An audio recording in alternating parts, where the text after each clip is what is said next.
When I think about Dead or Alive 4, it's hard not to get a little nostalgic. This was my first Dead or Alive game, and honestly, it left a mark that I still remember every time I pick up any fighting game. There's just something about it, the way it moved, the way it looked, and the way it felt. It wasn't just a game, it was an experience. Dead or Alive 4 was an Xbox 360 exclusive, and at the time, it felt like the future of fighting games had arrived. The graphics blew me away, and the characters moved in ways I had never seen before, and the speed was extremely impressive. It had this raw, lightning fast pace that made every match feel alive. In this video, I want to break down exactly why Dead or Alive 4 was so great, why it's still remembered so fondly, and why it's the game that set the bar for 3D fighters in the next generation. And making this video is very special, because for me, Dead or Alive 4 isn't just a fighting game I played, it's the game that made me fall in love with the series. Now make sure to hit like and subscribe, now let's get after it. Segment 1, a true next-gen showcase. When Dead or Alive 4 dropped as an Xbox 360 exclusive, it wasn't just another fighting game, it was the visual showpiece for the entire console. This was the title people used to show their friends to see how good the graphics were on the Xbox 360. Team Ninja came out swinging. Dead or Alive 4 pushed the hardware so hard it felt like a tech demo disguised as a fighting game. You had soft global lighting, dynamic hair, cloth, and of course your jiggle physics, ridiculously clean character models, and some of the best skin rendering anyone had seen at the time. Every character looked alive, every animation flowed, and everything just had this polish that most other games couldn't even touch in 2005. The stages were the same story, bright, colorful, full of bloom, and particles and reflections. It felt alive. Even the pre-rendered cutscenes went above and beyond, looking like high-end CG work during a time when most games were still figuring out how not to look stiff. People weren't exaggerating when they said Dead or Alive 4 was the most beautiful game ever made when it launched.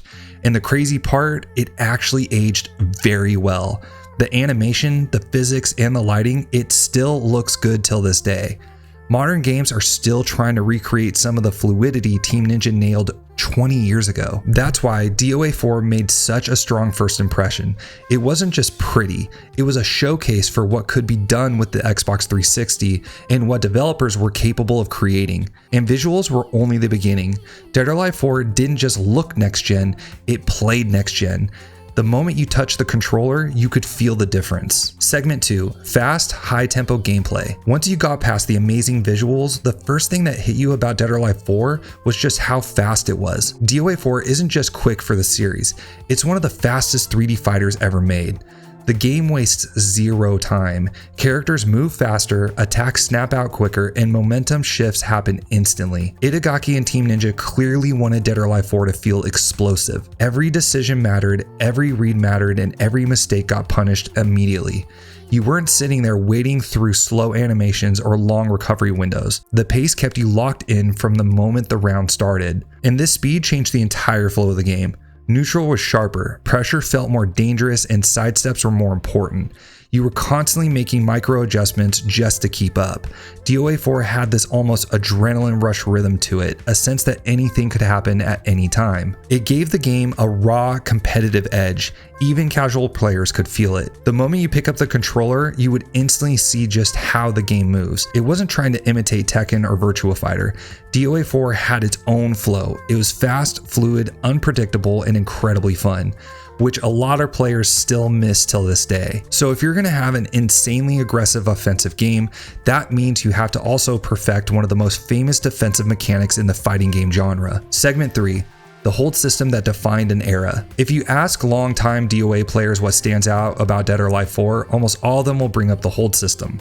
Not because it was subtle, but because it was the most extreme version of holds the series ever had. Dead or Alive 4 didn't just keep the traditional 4-point hold system, it cranked it up. Holds were fast, they were damaging, and the window was tight enough that when someone landed one, it felt earned. This created a meta unlike any other fighting game at the time. You weren't just playing rock, paper, scissors, you were reading your opponent's every move. Every strike could get blown up if your opponent had the timing and the nerves for it.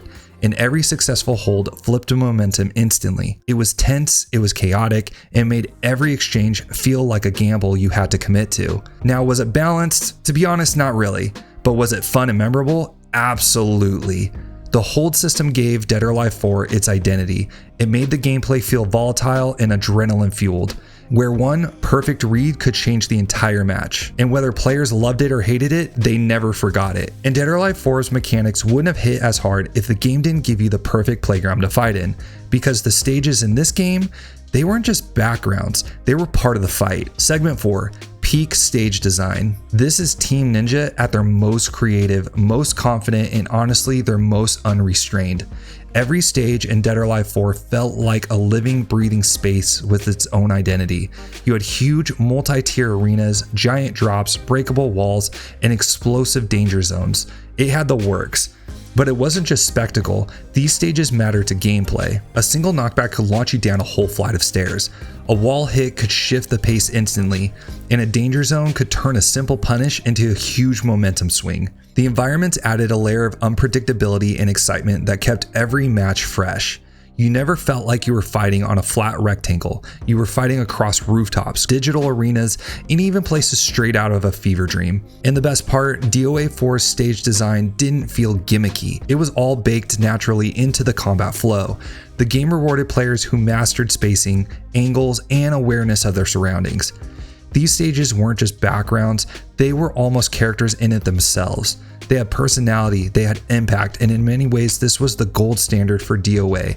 A perfect balance of creativity, spectacle, and gameplay depth. And all of that would mean nothing without the fighters themselves, because Dead or Alive 4 didn't just give you great mechanics and great stages, it gave you one of the most complete, satisfying rosters in the entire series. Segment 5, a deep, well-rounded roster. One of the biggest reasons fans look back on Dead or Alive 4 with so much love is the roster. This game hit the perfect sweet spot between size, variety, and character identity. Nothing felt missing, nothing felt rushed, and every single fighter brought something meaningful to the table. Dead or Alive 4 had one of the largest rosters in the franchise at that point, and it used that space effectively.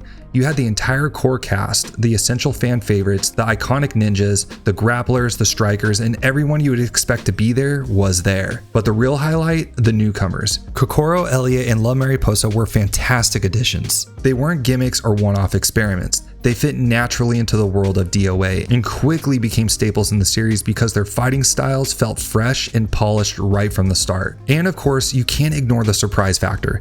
Dead or Alive 4 is the game that gave us Spartan 458, aka Nicole from the Halo franchise. It sounds wild, but somehow it worked. It added personality to the roster and gave DOA 4 the extra bit of only Team Ninja could do this charm. But the most important thing here is that DOA 4's roster felt complete. It didn't walk away thinking, man, they cut too many characters, or why is this one half-baked, or why is this person not included? Everyone had a purpose, everyone had a style, and everyone looked and played like they belonged in the same high-polished world DOA 4 was creating. This roster felt like the franchise at its strongest, and visual speed, mechanics, and stages, and the roster were all incredible, but Dead or Alive 4's presentation tied it all together. This is where the game stopped being just a fighting game and became an experience. Segment 6. Online mode that was ahead of its time. Dead or Alive 4's online component was revolutionary. Now remember, this was 2005. Xbox Live was still evolving and few fighting games really made online play compelling. Dead or Alive 4 didn't just throw you into a match, it gave you a full online ecosystem. You had lobbies with avatars so you could hang out, pick matches, or just watch other players fight. Spectator mode let you learn or just enjoy the chaos, and then there were single matches, tag matches, and ranked play, and your stats were tracked to show progress. All of it worked seamlessly and added a social layer that made the game feel bigger than just a fighting game on your console. The pacing and responsiveness online were impressive too. Even with the limitations of its time, the matches still felt tight and competitive. You could pull off quick combos, counters, and reads without feeling like lag was constantly messing with you. And for a lot of players, the online mode was the real cherry on top. It extended the life of the game far beyond the single player content. It gave the community a place to gather and created some of the most memorable matches in the franchise's history. Dead or Alive 4 didn't just set the bar for offline fighting games, it set the standard for what online play could be in a fighting game. Segment 7. Strong single player content. Dead or Alive 4 came out during a time when fighting games still needed a meaningful offline experience to keep players engaged, and Dead or Alive 4 delivered that in a way the series hasn't really matched since. First, you have the character-based story mode. It wasn't a giant cinematic universe like Dead or Alive 5 or 6 tried to be. Instead, each character had their own little campaign with unique cutscenes. Some were serious, some were goofy, and some were just completely unhinged. but they all gave the roster a lot of personality. And because every character had their own story path, players actually had a reason to try out the full cast. It felt more personal, more replayable, and more fun. Then there were the classic modes like Time Attack, Survival, and Versus. Survival mode in DOA 4 was especially brutal. It was one of the best ways to test how well you really understood the game. In Time Attack, that became its own speedrunning challenge for a lot of players. It gave single-player users something to chase. Tag mode also played a big part. Dead or Alive 4 has one of the more complete tag systems in the series, and it wasn't just for multiplayer. It had tag survival, tag time attack, and the ability to practice time synergy offline. Even if you have never touched online, you could get dozens of hours out of these modes alone. And of course, all of this tied into unlockables. Dead or Alive 4 rewarded you for playing the game. Costumes, content, and extras weren't tied to microtransactions or DLC. They were things you earned. That made the game feel complete right out of the box. If you wanted more, you played more. It was simple as that. So while Dead or Alive 4 is remembered for its gameplay and its massive step forward in online play, its single-player depth carried a huge part of its success. It gave newcomers and casual players something to latch onto, and it gave solo players real motivation to keep going. It rounded out the experience in a way that made Dead or Alive 4 feel full, polished, and worth your time. To sum it all up, Dead or Alive 4 wasn't just a fighting game. It had attitude, and it knew exactly who it was. From the moment you booted it up, everything about the game screamed polish and confidence. The presentation was clean and stylish. The UI was crisp, letting you focus on the action. Character win poses were flashy and memorable, cutscenes cinematic and expressive, and even the audio nailed the feeling of impact. Punches, grunts, environmental sounds, everything reinforced the sense of speed and precision. But what really set DOA 4 apart was the energy it carried. The game moved fast, the combos flowed, stages popped, and matches had this unpredictable rhythm where one read or mistake could instantly swing momentum. Every detail, animations, stage interactions, character reactions, all gave the game personality that made it feel alive. Dead or Alive 4 didn't try to be Tekken, it didn't try to be Virtua Fighter.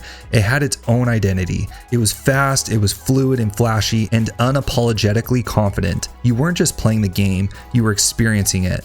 And the pulse, the unique energy, is exactly why so many players still remember it as one of the most iconic fighting games of the Xbox 360 era. Thank you guys so much for watching. I really hope you enjoyed the video. This was very personal for me to make because, like I said, Dead or Alive 4 was my first Dead or Alive game. From then on out, I just fell in love with the series, and I probably spent more time playing Dead or Alive 4 than even 5 or 6. So make sure you like, subscribe, comment down below. What was your first Dead or Alive game? Did you play Dead or Alive 4? And what did you think about it? And also make sure to do the poll about the merch I've been talking about. And I'm actually going to post it on Twitter as well to see if that poll gets a little bit more of a response. I need at least 1,000 votes so I can do a little bit of market research to see if making Dead or Alive merch is actually viable. So please do the poll. If not, that's okay. Just I want to try to get at least 1,000 votes. Again, thank you guys so much for watching. Until next time, this is Shred out.